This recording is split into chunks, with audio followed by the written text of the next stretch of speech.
Mengucapkan tahniah kepada Yang Berhormat Menteri, Kabinet dan Kerajaan kerana ambil inisiatif menggubal rang undang-undang ini yang amat penting kerana menyentuh soal kedaulatan negara.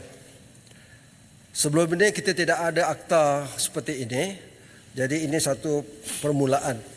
Dan saya rasa ini langkah yang positif dan saya menyokong dalam hal ini. Tetapi Tuan Speaker, saya ada kekhawatiran, ada reservation berkenaan rang undang-undang ini. Keseluruhannya okey, tapi ada beberapa perkara saya ada khawatir dan perlu diteliti. Apakah kekhawatiran saya? Iaitu kepada Seksyen 4 berkenaan tafsiran. Di dalam Seksyen 4 itu ada subsection A, B dan C. Saya merujuk kepada subsection C. Tafsiran negara asing itu termasuklah bermakna agensi atau badan atau entiti sesebuah negara asing itu. Misalnya, kalau itu tafsirannya, ini bermakna agensi-agensi seperti CIA, KGB, Rusia, Mossad, Israel, MI5, MI6, British. Ini semua agensi yang ada taraf negara asing. Kemudian kita lihat Seksyen 5. Seksyen 5 menyebut berkenaan kekebalan negara asing.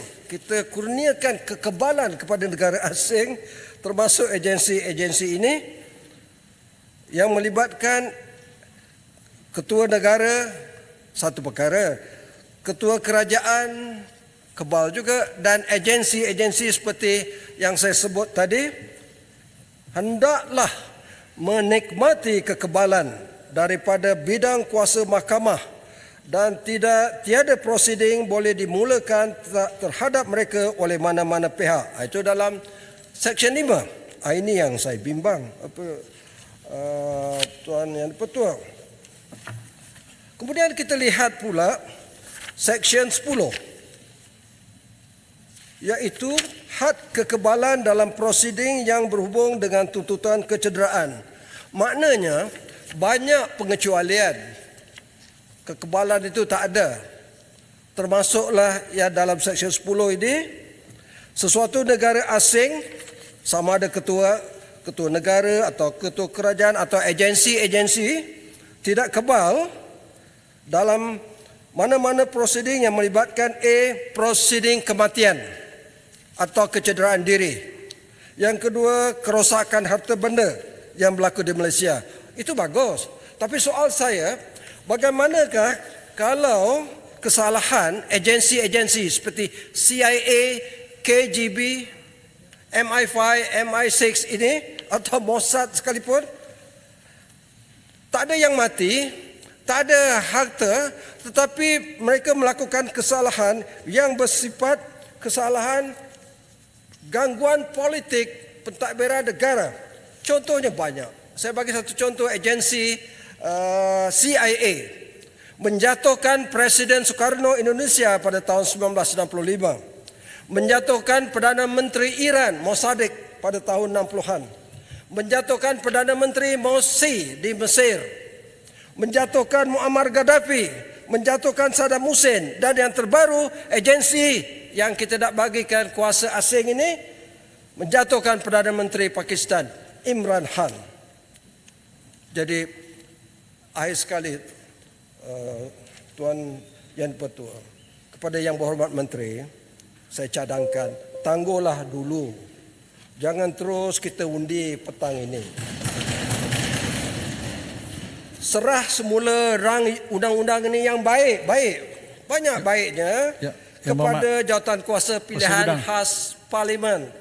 Berkenaan keselamatan dan kedaulatan negara, kalau ada, silakan. Ya, saya setuju untuk disebut kita tangguh dulu untuk diluluskan petang ini, ya, untuk disemak kembali kalau boleh dibawa ke jawatankuasa khas.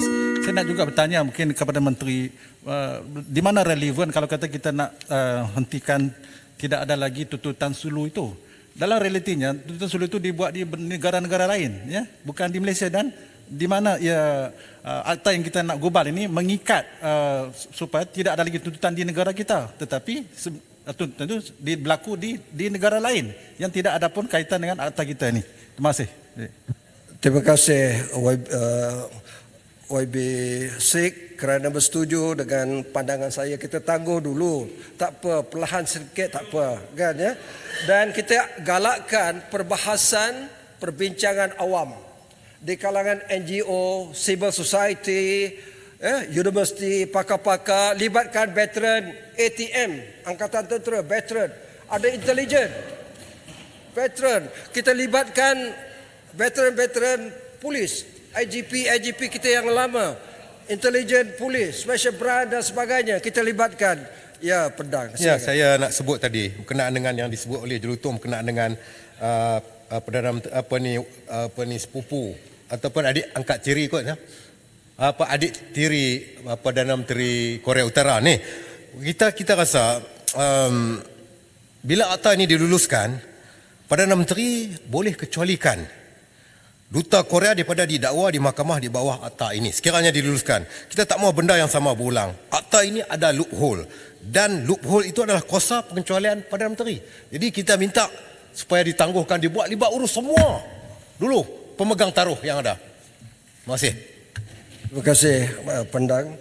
Jadi akhirnya yang berhormat Datuk Yang Dipertua, artinya kalau kita tangguhkan sementara, adakan perbincangan, sebab menggubal undang-undang bukan monopoli ahli parlimen saja.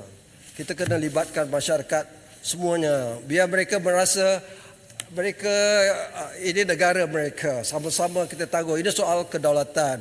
Kemudian bila kita dah buat semua libat urus itu, balik semula ke parlimen. InsyaAllah kita benda ini boleh kita luluskan bersama. Sekian, terima kasih Yang Dipertua. Terima kasih.